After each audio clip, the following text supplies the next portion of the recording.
we're already seeing kind of shadow IT and morph into shadow AI. So understanding how data is potentially being used to train models, where within the company AI is being used, who has access, where the data lives. These are important questions for companies to have answers to.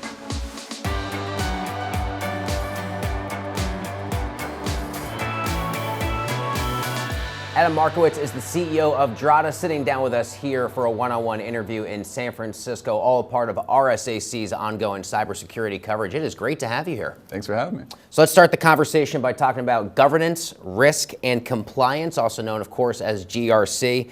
What is driving demand to modernize GRC, and why does it even need to be modernized, Adam? Yeah, I mean, we've been feeling the pull or the demand for a more modern GRC for the last 4 years since the day we launched. The tools of the prior generation, they were built in a different time, the time before the cloud, and a time when GRC teams were looked at purely as cost centers. In their words, they were told to kind of keep quiet and get the audits done, unfortunately. But fast forward today, these GRC teams are the first ones presenting in quarterly board meetings. They're usually presenting on risk to the business, both internal, but also across hundreds, if not more, cloud vendors, third parties that they have to manage risk across. Those same GRC teams are now embedded within go-to-market teams, actually providing security assurance and new sales cycles. So they're no longer cost centers, and they need a more modern approach to GRC to help enable these new use cases. A GRC platform that's AI-enabled, has automation at its core, and helps really streamline these manual workflows that GRC was just notorious for in the prior generation. Adam, can you expand on the role of artificial intelligence in all of this, and what is the impact there on GRC? Yeah, AI is bringing a whole new wave of regulation, rightfully so.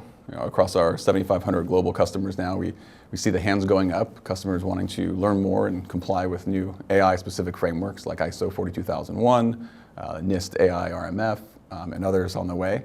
And it's important that they do so.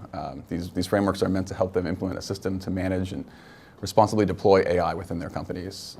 We're already seeing kind of shadow IT and morph into shadow AI. So understanding how data is potentially being used to train models, where within the company AI is being used, who has access, where the data lives. These are important questions for companies to have answers to.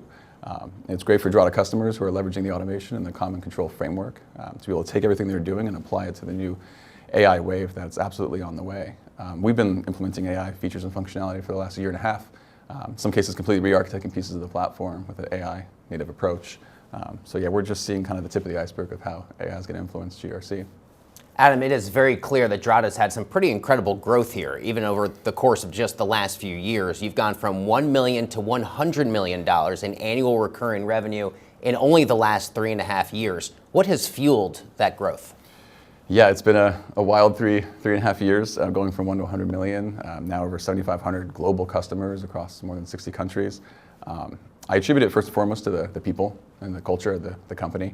I don't think you could grow at an incredible rate without really incredible people executing at a high level across all areas of the business. So we certainly have that. We're really appreciative of that, of course. And then the external factors, kind of the perfect storm conditions, as I always say, for demand for a trust management platform. Top of that list is just the proliferation of SaaS applications, our dependence on these applications, the access to customer data that they have, and just the growing frequency and cost of data breaches with these applications.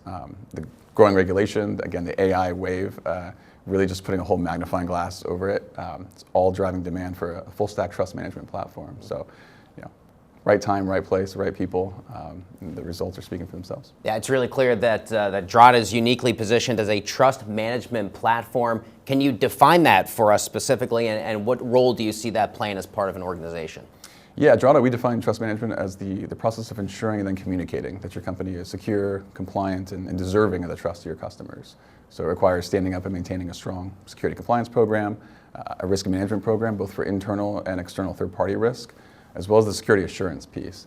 So actually providing that assurance to external auditors, but also during on the go-to-market side, as you're bringing on new customers, earning their trust and providing that assurance. We always say trust is the ultimate business enabler. Every transaction requires trust, whether you're bringing on a new customer, a new partner, entering a new market.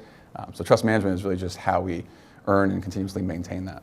I want to ask you about your recent acquisition of SafeBase. First and foremost, congratulations. Thank you. That is no small feat. Tell me about and talk to us about the ways that you went about that, why it's so important, and how you see that acquisition fitting into the broader landscape for Drata. Yeah, super excited about the acquisition of SafeBase. Working with Al Adar and the whole SafeBase team has been amazing. It's been 2 months since the acquisition officially closed. Cool.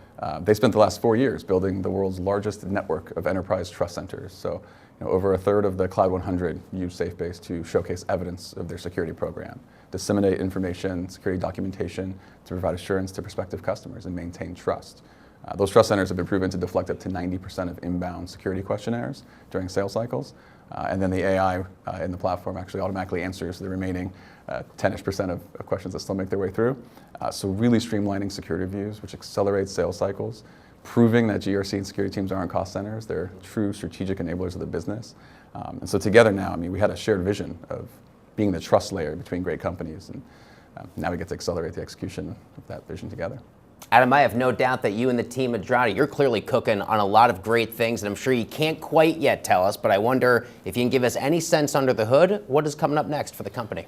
Yeah, it's day one, essentially, even though we're 4 years in, having grown from 1 to 100 million in just over 3 years. Like I said, over 7,500 customers globally, across more than 60 countries. Last year, our international business grew 80% year over year.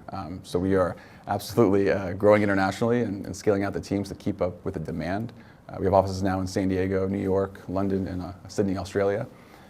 So international expansion is definitely a key growth lever for us. When we launched 4 years ago, we brought a compliance automation point solution to the lower end of the market. We were working with mostly startups and SMBs who were standing up their security compliance program for the first time. Now, out of the 7,500 customers, they range from those small startups to the Fortune 100.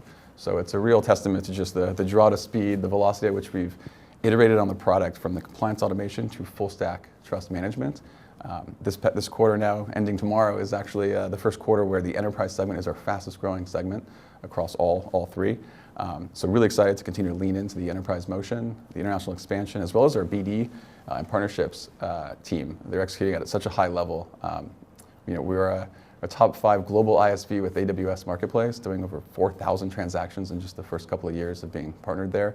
So we're going to continue to lean into these high growth, highly efficient levers for us. And we have jobs posted on our website, not just in those regions I mentioned, but fully remote as well. So we'd love for folks to check that out as well. Adam Markowitz is the CEO of Drata. Congratulations once again on the terrific acquisition of SafeBase, all the other work you've done as well, and grateful for a few minutes of your time. Thanks a lot. Thanks for having me.